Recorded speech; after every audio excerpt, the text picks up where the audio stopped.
बिस्मिल्लाहिर्रहमानिर्रहीम अल्हम्दुलिल्लाहि रब्बिल आलमीन वसल्लल्लाहु अला मुहम्मदिन व आलिहि अजमाइन वल्लअनतु दाइमतु अला अदाइ मुहम्मदिन व आलि मुहम्मद अम्मा बाद वफ़क़नल्लाहु व इय्याकुम लिल इल्मि वल अमल सालिहीन इंशाअल्लाह ताला।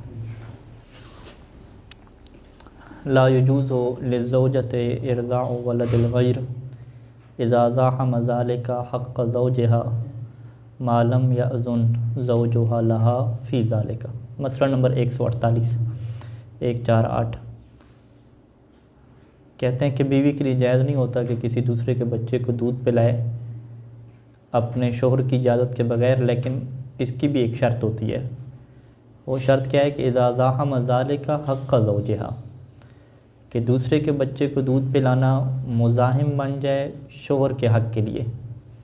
यानी ये खातून जाएगी उसके घर दूध पिलाने के लिए और पीछे शोहर बेचारा क्या इंतज़ार करता रहेगा कि अब शादी की थी बेगम तो जो है वो खिदमत खल्क़ कर रही है तो उनको दूध पिला रही है, तो मेरा हक़ किधर गया। तो इस सूरत में अगर जो है वो शोहर उसको इजाज़त नहीं देता और शोहर की हक़ तलफ़ी हो रही है तो फिर उसके लिए किसी दूसरे के बच्चे को दूध पिलाना जायज़ नहीं है। लेकिन अगर शोहर की हक़ तलफ़ी नहीं हो रही, ठीक है, शोहर ने उससे उस टाइम पे नहीं कहा कि तुम मेरा हक़ अदा करो, तो उस टाइम पे वो दूध पिला रही है किसी बच्चे को और वो घर से बाहर भी नहीं गई शोहर की इजाज़त के बगैर, तो फिर ये क्या हो जाएगा, जायज़ हो जाएगा। यानी इसके अंदर कानून वही है कि शोहर के हक़ के लिए मुज़ाहिम बनेगी तो क्या है, जायज़ नहीं होगा। जैसे रोज़े का ये कानून है, मुस्तहब रोज़े के या नज़र के रोज़े का, कि खातून नज़र नहीं मान सकती, मुस्तहब रोज़ा या इजारे का रोज़ा नहीं ले सकती। कब, अगर शोहर दिन को डिमांड करे हक़ की अपने, तो फिर वो इस तरीके से वो नहीं कर सकती। यहाँ पे फिर शोहर की इजाज़त क्या होती है, ज़रूरी होती है।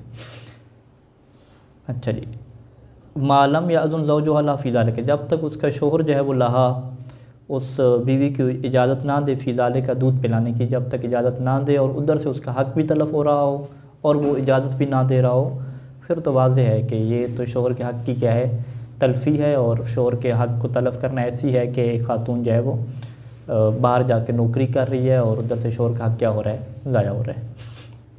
चाहे बाहर जाके पढ़ रही है, पढ़ना भी इसी में आ जाएगा। इन खातून बाहर जाके पढ़ने चले जाती है और शोहर का हक़ ज़ाया होता है और शोहर उस टाइम पे डिमांड करते हैं तो उसकी पर राज़ी नहीं है, तो फिर बीवी के लिए बाहर जाके पढ़ना भी क्या जायज़ नहीं होगा। इज़ा अतरफ़ अर्रजुलु बिहुर्मति इमरअतिन अजनबिय्यतिन अलैहि बिसबब रिज़ा। अतरफ़ अर्रजुलु, एक मर्द एतराफ़ कर लेता है, ख़ुद ही मान लेता है कि ये जो खातून है इमरअतिन अजनबिय्या, ये इसके ऊपर हराम हो चुकी है बिसबब रज़ा, रज़ात की सबब से। यानी वो कहता है कि इसकी माँ ने क्या है मुझे दूध पिलाया है या कोई और रिश्ता। वो अमकन सिद्क़ुहु, और ये भी मुमकिन है कि उसकी तस्दीक भी हो सकती है। यानी ये नहीं है कि आप कहें कि उसकी तस्दीक हम कर ही नहीं सकते और बिल्कुल झूठ बोल रहा है, यानी झूठा भी नहीं है, उसकी तस्दीक हो सकती है। यानी ये बंदा झूठ नहीं बोलता, पक्की बातें करता है। तो लम यसअहु अन यतज़व्वजहा, तो उसके लिए ये वसअत नहीं है, यानी ये उसके लिए जायज़ नहीं है कि अन यतज़व्वजहा, कि वो उस खातून से क्या करे, शादी करे, जबकि ख़ुद जो है वो इतराफ़ कर चुका है कि ये जो है वो मेरी रज़ाई बहन है या रज़ात की वजह से मेरी चाची है, जो कोई भी रिश्ता क्या है बन चुका है। वइज़्ज़त अल हुर्मतल मरअति अलैहि बाद अन अक़द अलैहा, और अगर ये दावा करता है कि ये खातून मेरे ऊपर हराम हो चुकी है, कब, बाद अन अक़द अलैहा, जब उससे उसने शादी कर ली थी। शादी करने के बाद उसने दावा किया कि ये खातून तो मेरे ऊपर हराम थी, उसने दावा किया और उधर से हुआ क्या कि सद्दक़तहुल मरअतु व सद्दक़तहुल मरअतु, खातून ने भी उसकी तस्दीक कर रही कि हाँ ठीक कह रहे हैं कि उस खातून ने मुझे भी दूध पिलाया था, आपको भी दूध पिलाया, तो इस तरह तो हम दोनों क्या है, बहन भाई हो गए, दोनों तस्दीक भी हो जाती है। तो हुक्म बिबुतलानिल अक़द, तो यहाँ पे निकाह क्या हो जाएगा, बातिल हो जाएगा दोनों का। वसाबत लहा महरुल मिसले, और उस खातून को क्या है देना पड़ेगा, महर मिसल देना पड़ेगा। महर की बहस आएगी, वहाँ पे बयान करेंगे कि एक महरुल मिसल होता है और एक महर मुसम्मा होता है। महर मुसम्मा क्या है कि जो ये तय करता है खातून के साथ, खातून खुद मांगती है, डिमांड करती है। महरुल मिसल क्या है कि जो आम तौर पे एक रवाज पाया जाता है कि इस तरह की खातून के लिए इतना महर होता है। तो यहाँ वो वाला महर नहीं देना कि जो खातून ने तय किया था, बल्कि वो वाला महर देना है कि जो आम तौर पे ऐसी खातून का होता है। वो मुमकिन है ज़्यादा हो और ये भी मुमकिन है कि थोड़ा हो, दोनों ऑप्शन हो सकते हैं। महर देना कब उस खातून का हक़ बनेगा कि वो महर भी ले ले? इज़ा कान क़द दख़ल बिहा, कि जब शोहर ने उसके साथ जिमा किया हो, वलम तकुन आलिमतन बिलहुरमत वक़्त दिन, और उस जिमा के वक्त उसे पता ना हो कि ये जो है वो मेरा रज़ाई भाई है या कोई और रज़ाई हमारा रिश्ता है, उस वक्त उसे पता नहीं था, जहालत थी, और बाद में पता चला, उन्होंने हिसाब किताब लगाया तो ये चीज़ वाज़ेह हो गई। तो अब वहाँ पे खातून को क्या देना? खातून के यह हक़ बनता है कि वो महर मिसल क्या ले ले, शोहर के ऊपर क्या है देना ज़रूरी हो जाएगा। व अम्मा वालेकुम सलाम रहमतुल्लाह इज़ा लम यकुन क़द दख़ल बिहा, अगर शोहर ने उसके साथ क्या जिमा नहीं किया, औ काना क़द दख़ल बिहा, या जो है उसके साथ जिमा किया है लेकिन मा इल्मिहा बिल हुर्मत, खातून को पता है कि ये मेरे ऊपर क्या ये बंदा हराम है, इससे निकाह नहीं हो सकता, इसके बावजूद पता है और उसने कोई मना वगैरह नहीं किया, जमा हो गया, तो फ़ला महर लहा, तो इस सूरत में ख़ातून को कोई महर नहीं मिलेगा। तो ये आगे महर की बहस में आएगी कि जिमा अगर नहीं किया तो आधा महर तब वाजिब होता है देना कि जब निकाह क्या हो ठीक हो, जब निकाह ही बातिल हो तो फिर वो आधा महर का भी क्या है हक़ नहीं होता। तो यहाँ पे चूँकि निकाह ही बातिल है तो फिर आधा क्या है निकाह भी नहीं होगा। हाँ, इल्म की सूरत में देना पड़ेगा। नहीं, इल्म की सूरत जब नहीं थी, उसे पता नहीं था, जिमा जब हो गया, जिमा जब खातून को पता था तो क्या उसके ऊपर भी हद जारी होगी? हद शरई हद का नहीं मालूम, बहरहाल उसका फ़ेल तो गुनाह का होगा, गुनाह की वजह।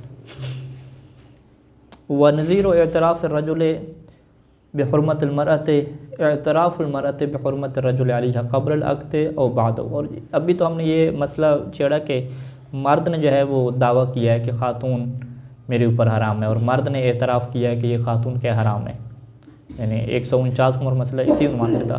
कहते हैं कि बिल्कुल यही मसला होगा कि अगर ख़ातून क्या करती है, एतराफ़ करती है कि ये लड़का क्या है मेरे ऊपर हराम है, तो जो सूरतें हमने इधर बयान की हैं वही सारी की सारी क्या यहाँ पर भी जारी होंगी, कोई इसमें फ़र्क नहीं है।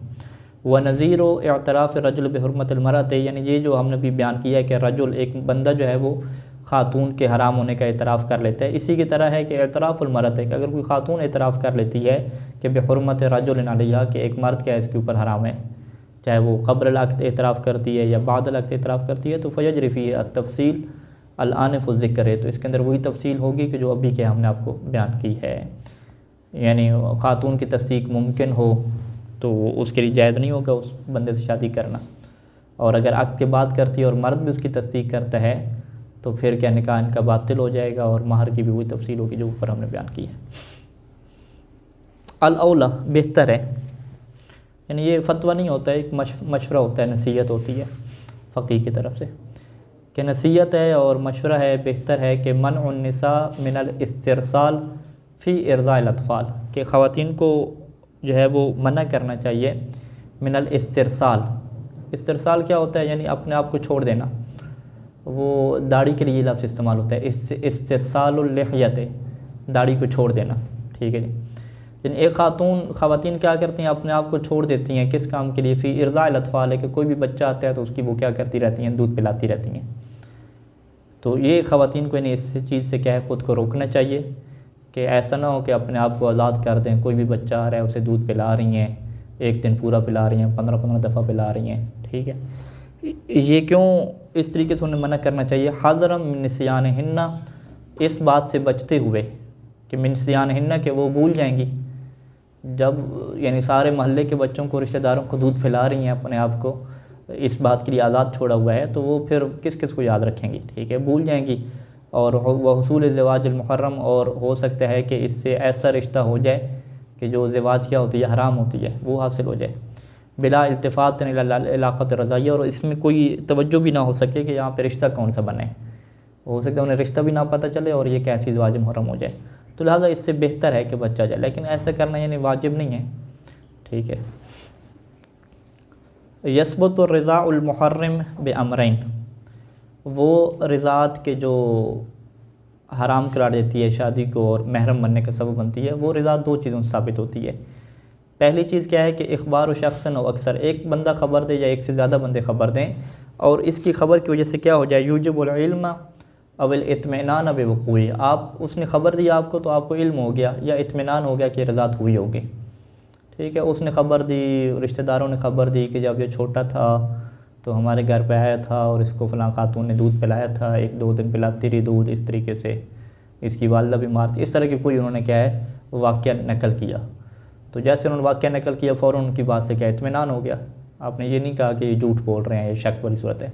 तो जैसे इत्मीनान हो जाएगा, चाहे वो एक बंदा बयान कर रहा है, 2 बंदे बयान कर रहे हैं, एक खातून बयान कर रही है, 2 ख़वातीन बयान कर रही हैं, असल मरकज़ी नुक्ता क्या है, इत्मीनान हो जाना, इल्म हो जाना। तो जब आपको उनकी बात के ऊपर इत्मीनान हो जाएगा कि ये बात ठीक कर रही हैं और आपको इल्म हो जाएगा, तो फिर इंसान के लिए इत्मीनान और इल्म क्या होता है, हुज्जत होता है, उसके मुताबिक उसे क्या है चलना पड़ता है। तो ये पहला तरीका होगा कि इत्मीनान हासिल हो जाए, इल्म हासिल हो जाए, और उसका इत्मीनान और इल्म का सबब क्या बनेगा, किसी बंदे का ख़बर देना, चाहे वो मर्द हो या औरत हो, चाहे वो 1 हो या 2 हो या 1 से ज़्यादा हो। दूसरी सूरत क्या आएगी आसानी के, जब इंसान को इल्म और इत्मीनान ना हो। इल्म और इत्मीनान ना होने की सूरत में शरीयत में कुछ ऐसे तरीके हैं कि उसके ऊपर फिर भरोसा करना पड़ता है, चाहे इल्म और इत्मीनान ना भी हो। और उसे क्या कहते हैं, बय्यना कहते हैं, 2 आदलों की गवाही। 2 मर्द आदल अगर गवाही दे दें कि चाँद नज़र आ गया है, तो चाहे इंसान को उनकी बात के ऊपर भरोसा ना हो, ठीक है, यानी वो शराइत बाकी रहती हैं चाँद के मसले में, उनकी गवाहियाँ टकरा ना रही हों, उनकी गवाहियाँ टकरा भी नहीं रही, उन्होंने गवाही दे दी है, तो इंसान कहता है मुझे तो नहीं भरोसा है इनकी बात के ऊपर, ठीक है, मुझे तो कोई इल्म हासिल नहीं हो रहा। तो हम कहते हैं बंदे आदिल हैं आपके नज़दीक, कहते हैं आदिल हैं, झूठ तो नहीं बोल रहे, झूठे तो नहीं हैं, कहते हैं झूठे नहीं हैं, फासिक हैं, फासिक भी नहीं है। फिर हम कहेंगे बस आपके ऊपर वाजिब हो गया अमल करना, आपको इत्मीनान हो या इत्मीनान ना हो। अगर इत्मीनान होता तो वो आपका इत्मीनान और इल्म खुद वो एक सबब बनता। तो लिहाजा जब ये तकाबुल कराया जाता है कि फ़लाँ के मुज्तहिद के बारे में 2 आदलों ने गवाही दे दी, आप कहें मुझे तो नहीं इत्मीनान हुआ 2 आदलों की गवाही, हम कहें आपको इत्मीनान हो या ना हो, आपके ऊपर वाजिब है उनके ऊपर अमल करना, ठीक है। मतलब पूरी मजलिस खुबरगान ने गवाही दे दी कि ये बंदा क्या फ़क़ीह है, 2 गवाह भी नहीं थे, 20-25 गवाह थे। अब कहते हैं मुझे तो इत्मीनान नहीं है, हम कहते हैं अब इत्मीनान ना हो, ये शरई तौर पे हुज्जत है बय्यना। इत्मीनान होगा तो आपका ज़ाती इत्मीनान हुज्जत हो जाएगा, लेकिन अभी इत्मीनान नहीं है तो इसके अरज़ में है। इसे क्या कहते हैं, चीज़ों को अरज़ में रखना, यानी इत्मीनान।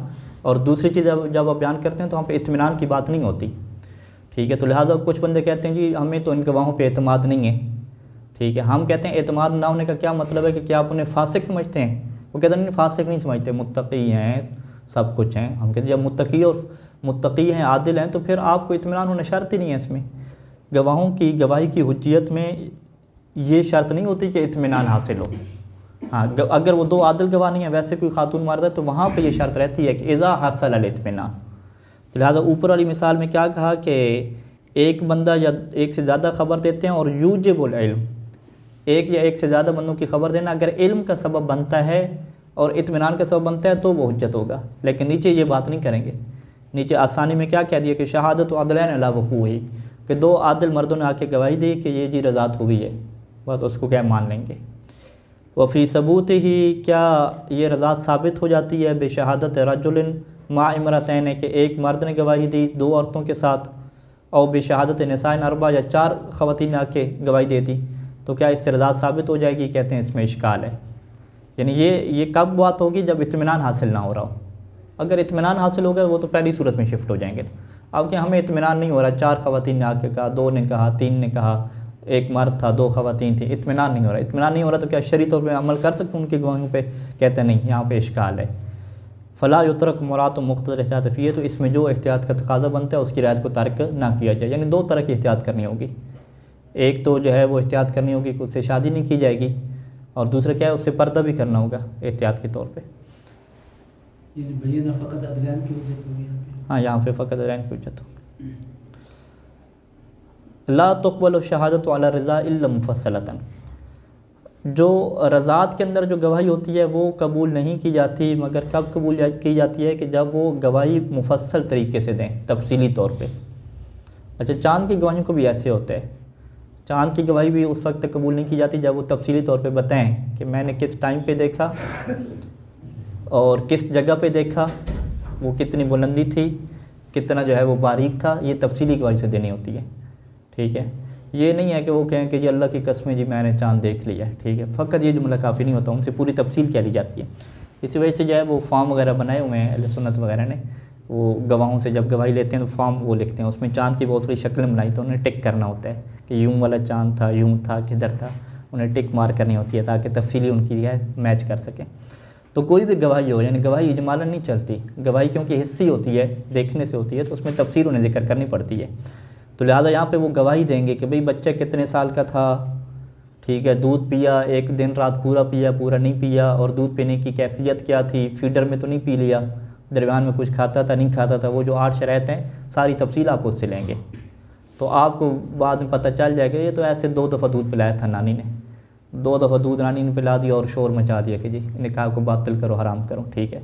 जब आप गवाहों से तफसील लेंगे तो पता चलेगा कि वो शराइत ही पूरी नहीं थी। यानी बैन यशहद शहूद हो कि शहूद इस बात की शहादत दें कि अलल इर्तिज़ा फ़िल हौलैन।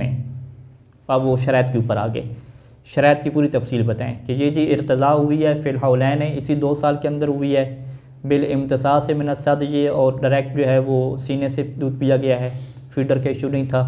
खमसा आशरता रज़ातन, और ये कितनी जी 15 रज़ातें हुई हैं और वो मुतवाली हुई हैं, दरमियान में खुराक वगैरह या फीडर वगैरह नहीं चला। इला आखिर मा तक़द्दम मिन शुरूत, वो आखिर तक जो 7-8 शुरूत थी वो तमाम की वो क्या देंगे, तफसील देंगे। जिधर शर्त में आपको शक पड़ेगा तो वो हुर्मत नहीं आएगी, ठीक है। यहाँ पे यकीन होना या शहादत का तफसील होना क्या ज़रूरी होता है।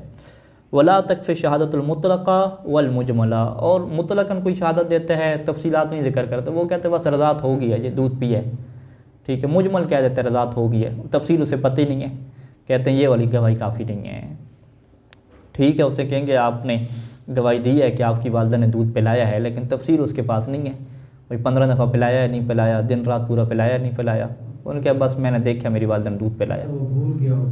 हाँ भूल गया हो तो फिर भी काफ़ी नहीं है, उसे याद होनी चाहिए सारी। तो यानी ये मुश्किल है, गवाही को मुश्किल बनाया गया ना यहाँ पर। यानी बैन यशहुदा अला वक़ूइल रज़ाइल मुहर्रम, कि वो बाकायदा गवाही दे कि वो वाली रज़ा हुई है कि जो मुहर्रम होती है, यानी शुरूत वाली गवाह, शुरूत वाली जो रज़ात होती है उसकी गवाही दे वो। और यशोदा मसलन, या वो यूँ करके गवाही दे, अच्छा ये माजरत ये मुजमल की बात है, यानी वो यूँ गवाही दे कि अला वक़ूइ रज़ाइल मुहर्रम, वो कहते हैं कि जी वो वाली रज़ात हो गई कि जो कि क्या मुहर्रम है, तफसील उसने जिक्र नहीं की, मुतलक़न कह दिया। उन्होंने कहा कि मैं गवाही देता हूँ कि तमाम शराइत वाली रज़ात हुई है, तफसील बयान नहीं की, मुजमलन कह दिया उसने, इजमाली जुमला कह दिया, तो ये काफ़ी नहीं होगा, उसे तफसील देना पड़ेगी कि कौन कौन सी शराइत कैसे हुई हैं और कैसे पूरी हुई हैं।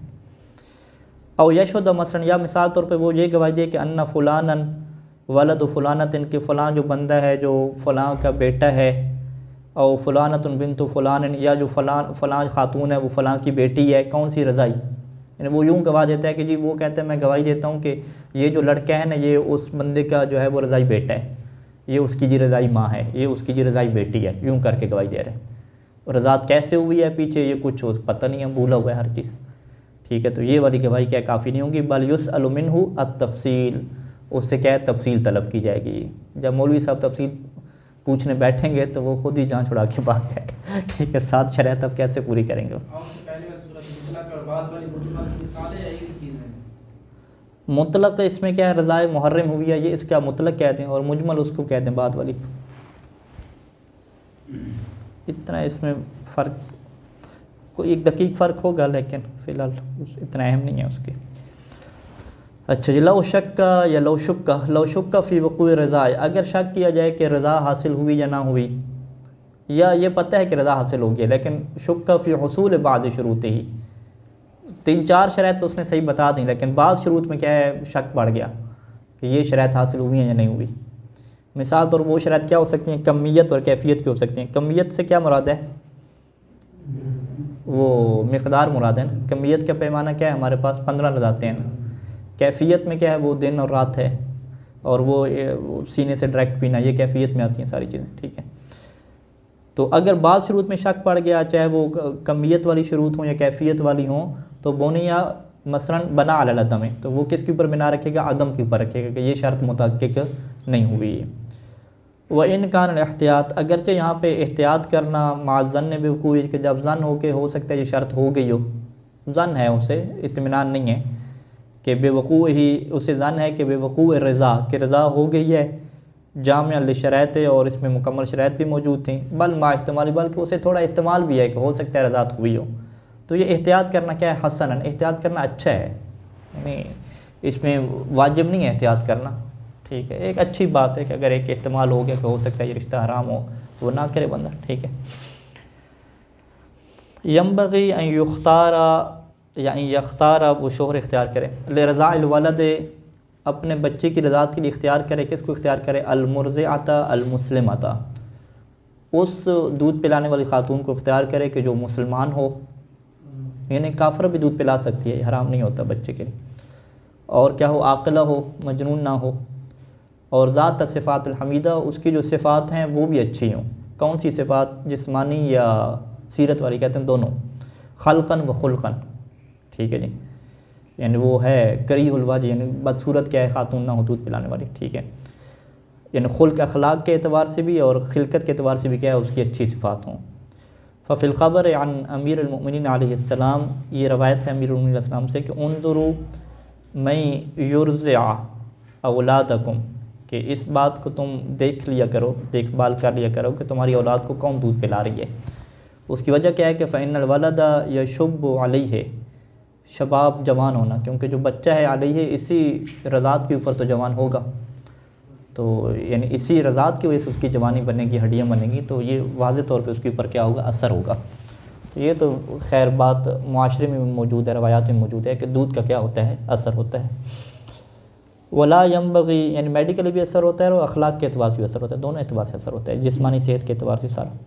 वला यंबगी, और ये मुनासिब नहीं है, ठीक है, हुर्मत का फ़तवा नहीं दिया, नसीहत वक़्त के मुनासिब नहीं है कि अन तस्तरज़ अल काफ़िरता, कि वो तलब करे, किसको, रज़ात के लिए काफ़िरा को तलब करे, अल हमक़ा, या वो ख़ातून के जो बेवकूफ़ है, अक्ल उसकी नहीं है, वल अमशा, अमशा कैसे कहेंगे, हाँ, अमशा, आइन से,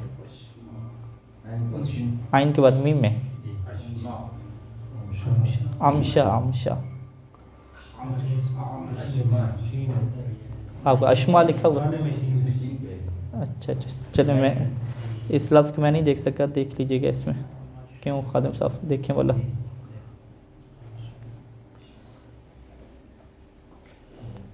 अभी देख लेते हैं, बाद में फिर कहूँ किसने देखना है।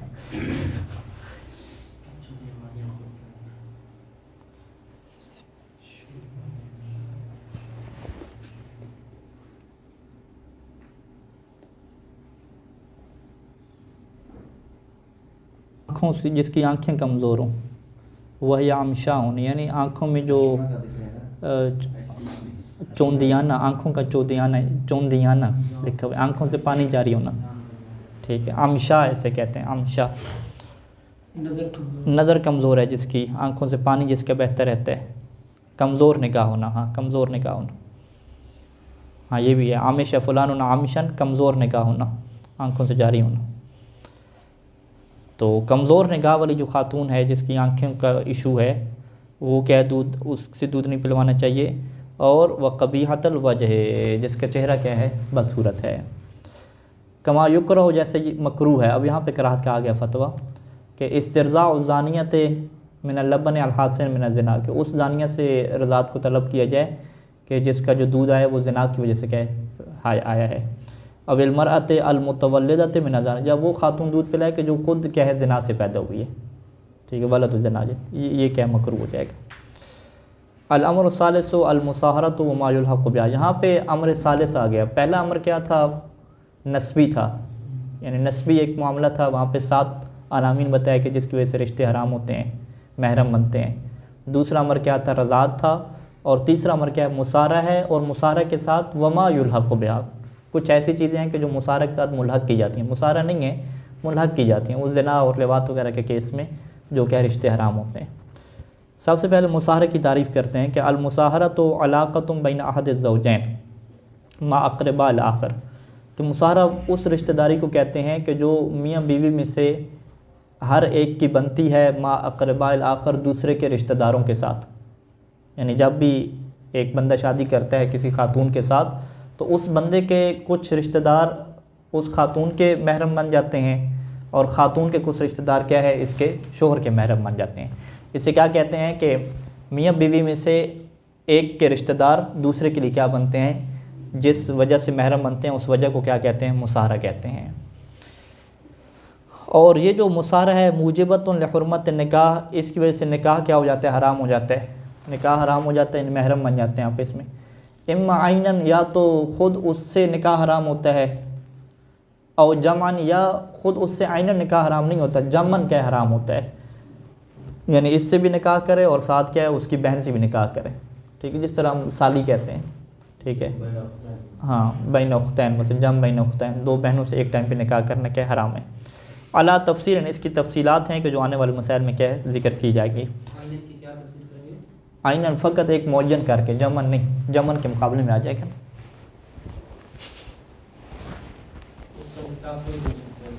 हाँ, यानी सास, हाँ सास है, और भी आ रही हैं आगे, यानी जमन के अलावा की जितनी सूरतें ले लें। तहरमु अलल इब्ने, बेटे के ऊपर हराम हो जाती है। कौन हराम होता है बेटे के ऊपर, ज़ौजतु अबीही व जद्दिही व इन आला, इसके बाप की बीवी हो गई, इसके दादे की बीवी हो गई, व इन आला, ऊपर चलते जाएं। ले अबिन काना अम ले उम्मिन, चाहे वो ऊपर जो जा रहे हैं वो दादा है या नाना है। अबिन काना उम्मिन, यानी नाने की बीवी भी हराम हो गई और दादे की बीवी भी हराम हो गई।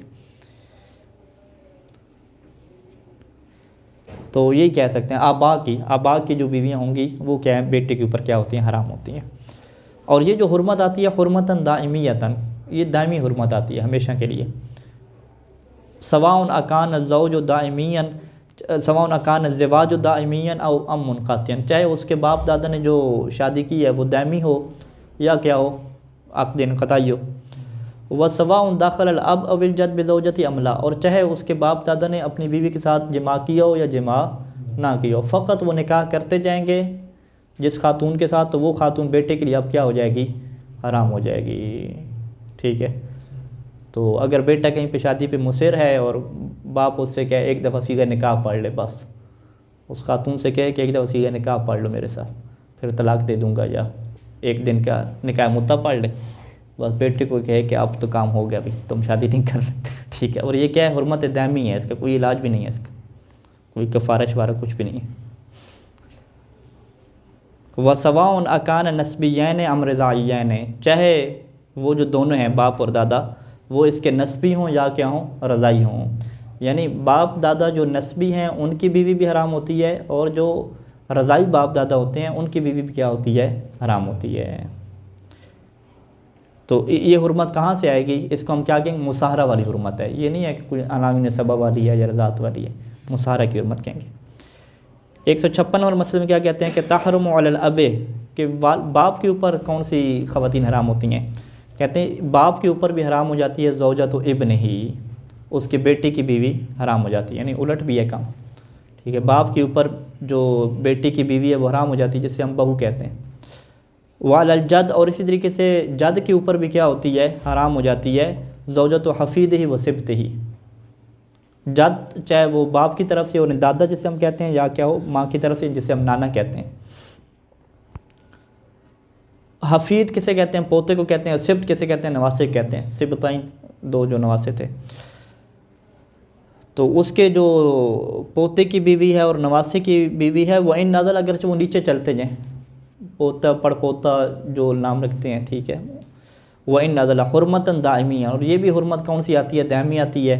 सवाउन अकान निकाह दवामन अब इनक़तान, चाहे ये निकाह दायमी हो या क्या हो, इनक़ताई हो। और वह सवाउन दाखिल इब्न अविल हफ़ीद अविल सिब्त बिज़ौजति अमला, चाहे जो है वो ये जो बेटा पोता वगैरह दखूल करें या ना करें, बस सीधा निकाह पढ़ देंगे तो बाप का काम हो गया, ठीक है। अब बाप क्या उससे शादी नहीं कर सकेगा।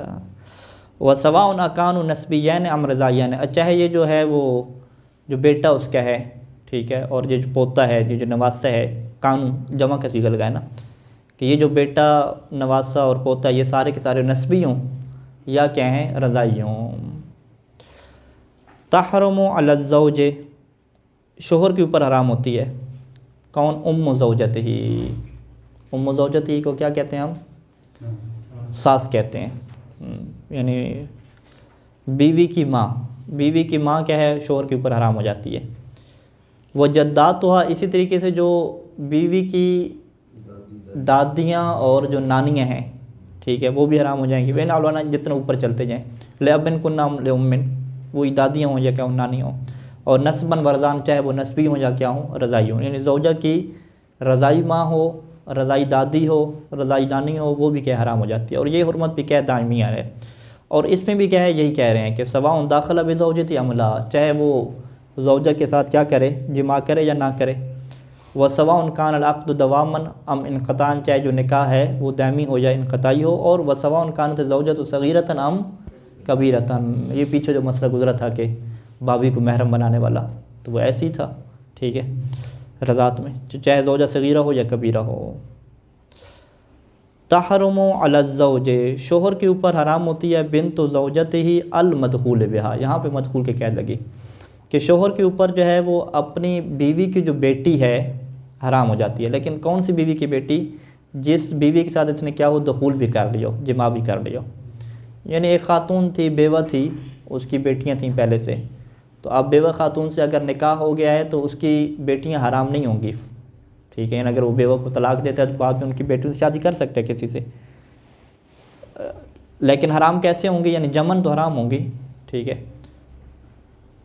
तो अगर उसने दखूल कर लिया निकाह के बाद बेवा से, दखूल करने की सूरत में फिर उनकी बेटियां क्या हमेशा के लिए क्या हो जाएंगी, हराम हो जाएंगी। ये रबीबा का मिसदाक करेंगे या उसे हट कर? हाँ, रबीबा ऐसे कहते हैं। रबीबा तो पहले से ही हराम होते, फिर दखूल हो या ना हो वो हमारे पास नस है नहीं किसी वजह से।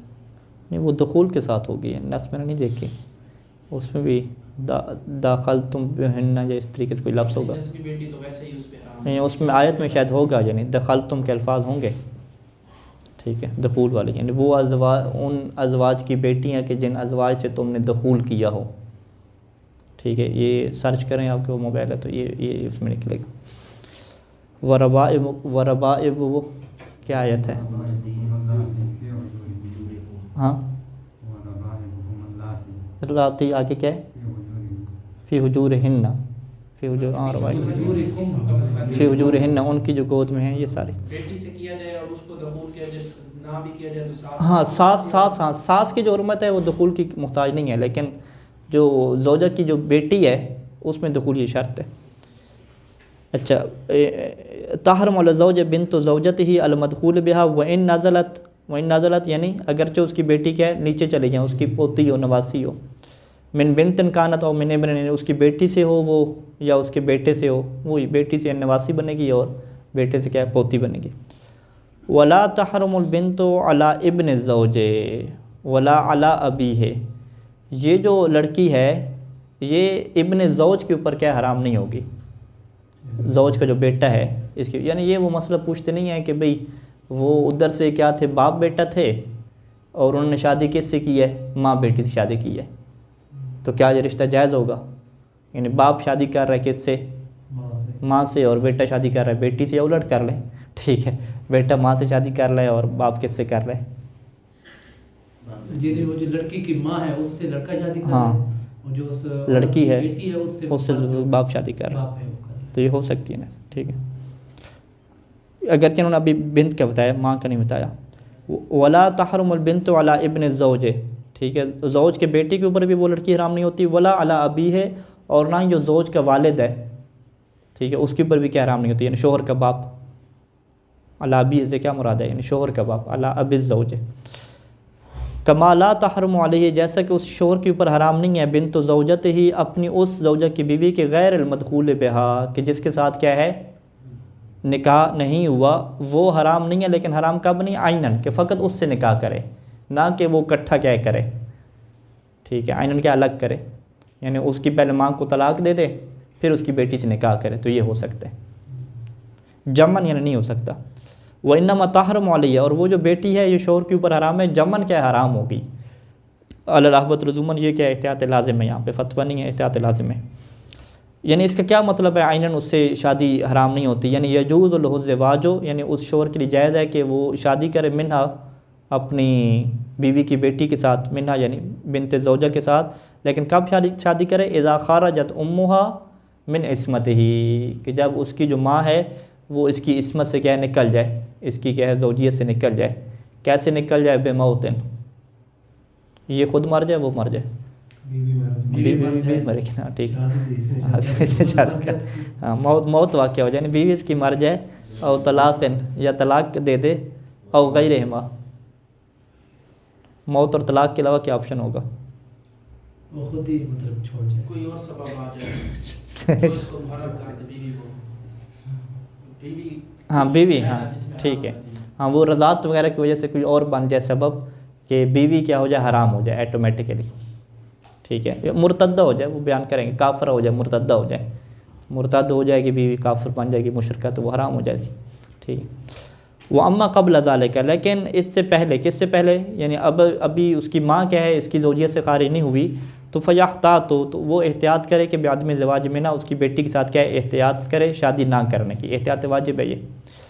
वलौ फ़अला, अगर उसने ये शादी कर ली तो लम युहकम बिसेहत ज़वाजिल बिन्ते, तो यहाँ पे बेटी के शादी के सही होने का हुक्म नहीं लगाया जाएगा। वला बिबक़ाए ज़ौजियतिल उम्म, और ना ये हुक्म लगाया जाएगा कि जो माँ की ज़ौजियत है वो क्या है, बाकी है।